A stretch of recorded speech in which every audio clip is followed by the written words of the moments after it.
Olá, seja muito bem-vindo à comunidade TechPoint. Meu nome é Luiz Eduardo, eu sou especialista em cibersegurança e hoje eu vou falar sobre uma vulnerabilidade clássica do Windows, ou mais precisamente uma exploração de uma má configuração que é extremamente relevante. Essa falha ela já existe já desde o Windows 10, afeta várias versões e mesmo hoje ela continua funcionando nas versões mais atuais do Windows 11. Eu fiz um teste num cenário com o Windows 11 25H2 e totalmente atualizado e ainda é possível explorar essa vulnerabilidade. Então, já para ficar claro já desde o início do vídeo, isso não é um problema que nós resolvemos com o sistema atualizado. Então, nesse vídeo eu vou demonstrar um pouco essa exploração na prática e nós vamos discutir um pouco sobre como contornar e como que a criptografia de disco é importante desse cenário.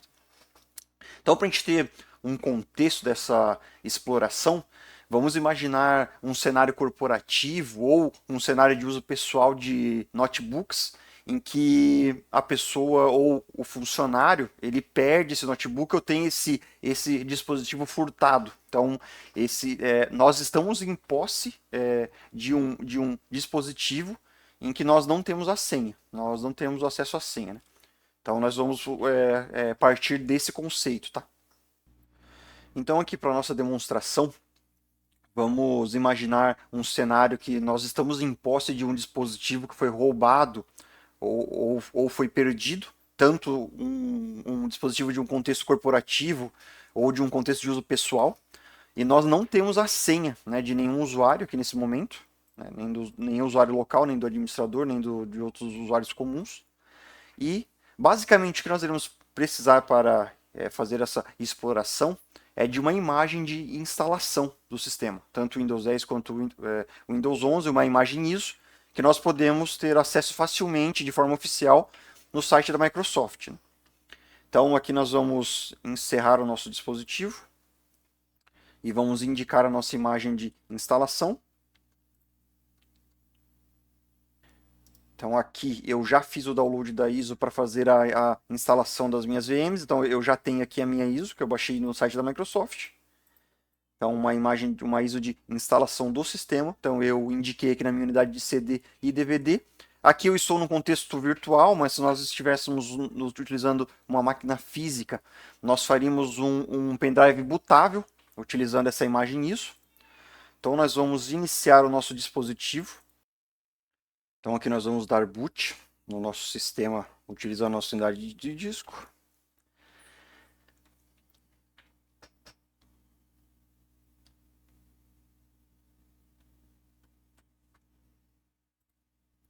Então aqui nós podemos seguir aqui a parte de idioma e nós vamos selecionar a opção de reparar o meu computador. Então aqui na tela de reparação nós vamos ir em resolução de problemas, recuperação da imagem do sistema e vamos selecionar o nosso sistema instalado atualmente. Então nós podemos cancelar. Aqui na tela de selecionar a imagem nós vamos dar o seguinte. E aqui em avançado nós vamos selecionar a opção de instalar um controlador ou um driver, dependendo do idioma que estiver a máquina. Tá? Então aqui que vem a parte interessante do nosso procedimento. Então nós temos acesso ao nosso disco de instalação do sistema operacional. Então aqui nós temos acesso ao disco que está instalado atualmente. Então nós vamos navegar na pasta Windows, na pasta System32, e aqui nós temos acesso a todos os utilitários e executáveis do sistema operacional. Nós vamos procurar um executável chamado utilman. Esse executável ele é da tela de acessibilidade, das configurações de acessibilidade do Windows. O procedimento que nós vamos fazer aqui, nós vamos renomear ele para old ou para qualquer outro nome, e nós vamos procurar o CMD. E nós vamos renomeá-lo para utilman. Então, deixa eu mostrar como é que ficou aqui. Então, no System32, utilitário utilman, nós renomeamos para old, e o CMD para utilman. Então, é só esse procedimento que a gente precisa fazer aqui, durante o boot, tá? Nós podemos cancelar e iniciar o nosso sistema normalmente. Então, esse executável que nós alteramos, ele é o executável das ferramentas de acessibilidade. E aqui na nossa tela de logon do sistema operacional, nós temos o nosso utilitário das ferramentas de acessibilidade. Então, quando nós clicamos aqui, nós temos acesso a uma tela do CMD rodando como System32. Nesse botão deveria abrir as ferramentas de acessibilidade, como lupa, teclado virtual, mas nós alteramos o arquivo do executável e fizemos ele se passar pelo CMD. E aqui nessa tela nós temos controle total do sistema operacional. Então nós podemos simplesmente fazer aqui um comando de definição de senha, por exemplo, o nosso usuário administrador, eu vou definir uma senha aqui, admin, por exemplo. Então o comando foi concluído com êxito.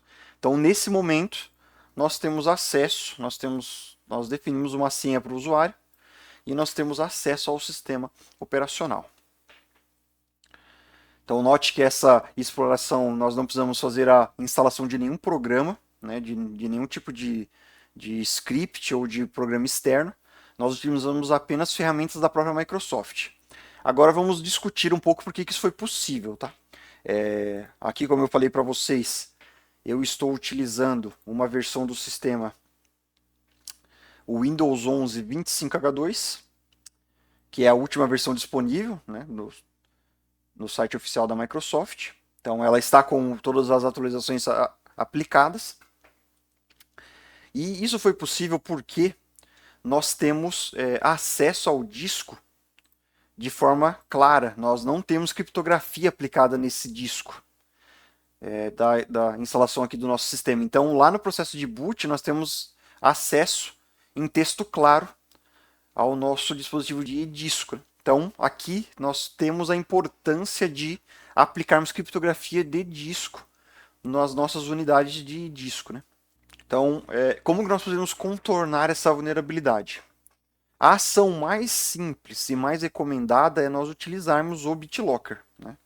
Então, note que o BitLocker ele não está ativo aqui nesse sistema operacional. Por isso nós tivemos sucesso, né? Então, nativamente nós podemos utilizar o BitLocker. Nós poderíamos fazer algum outro contorno também, fazendo o bloqueio daquele utilitário de acessibilidade.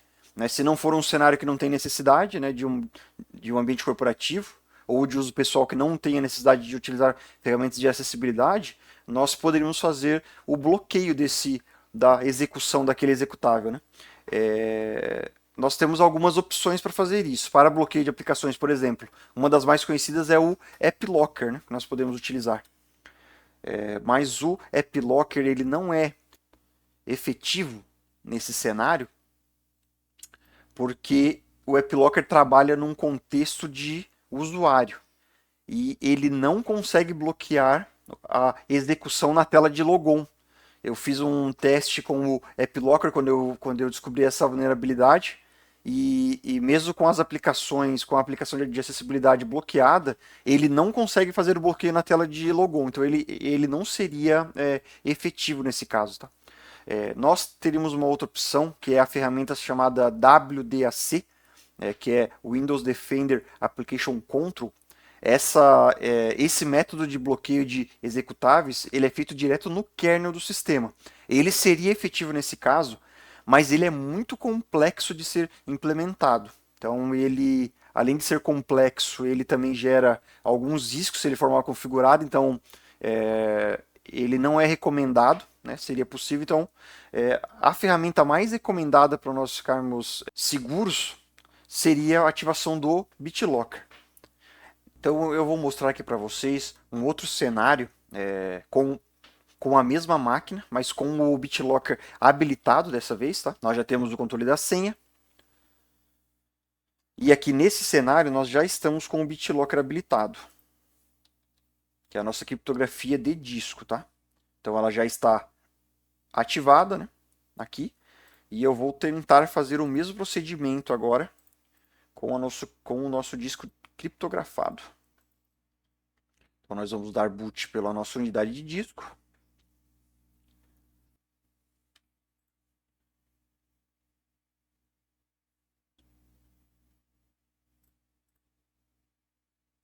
Vamos fazer o mesmo procedimento. Reparar o meu computador. Português. Resolução de problemas, recuperação de imagem do sistema. E aqui nós já temos o nosso primeiro problema, né? Como o disco está criptografado, o sistema pediu a chave de criptografia para a gente poder liberar o acesso ao disco. Então, mesmo que a gente ignore essa parte da solicitação da chave e nós seguirmos aqui e seguindo aquele mesmo procedimento, né, instalação do driver ou do controlador, notem que nós não vamos ter acesso ao disco nesse momento, né? O disco está trancado. Então aqui no nosso cenário surge às vezes uma dúvida em ambientes corporativos se o EDR ele seria capaz de bloquear esse procedimento, né? A resposta ela depende, porque o EDR ele pode detectar, por exemplo, aquele executável do CMD tentando se passar como system antes do logon da máquina. Então nós podemos ter EDRs que consigam ter essa capacidade de detecção. Eu fiz um teste há uns anos atrás com essa vulnerabilidade, utilizando o EDR da SentinelOne, que é um top guard do mercado, e ele conseguiu detectar o CMD sendo executado como system naquele momento. Mas o EDR entra nesse cenário mais como uma camada, né, complementar de segurança, né, porque nós não temos garantia que o EDR ele vai conseguir fazer esse bloqueio. Então, a forma mais simples, eficaz e realista da gente mitigar essa vulnerabilidade seria com a criptografia de disco, né? Então, nativamente no Windows nós podemos utilizar o BitLocker. Com o disco criptografado, como nós percebemos, o atacante ele não consegue montar o volume, então ele não vai ter acesso aos arquivos, né? Então essa exploração ela simplesmente deixa de funcionar.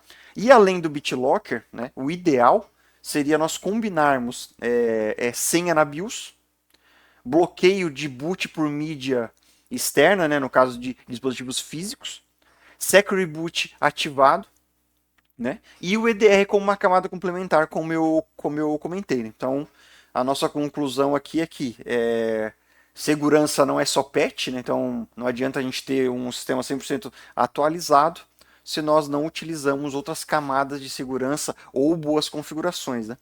E falando nisso, eu planejo em fazer uma série de vídeos aqui no canal sobre hardening de sistemas operacionais, tanto para Windows quanto para Linux. Então nós vamos abordar essas boas práticas de configuração, de como nós tornarmos os nossos sistemas operacionais blindados e eles também serem uma camada de segurança para esse tipo de ataque. Então, muito obrigado por assistir esse vídeo.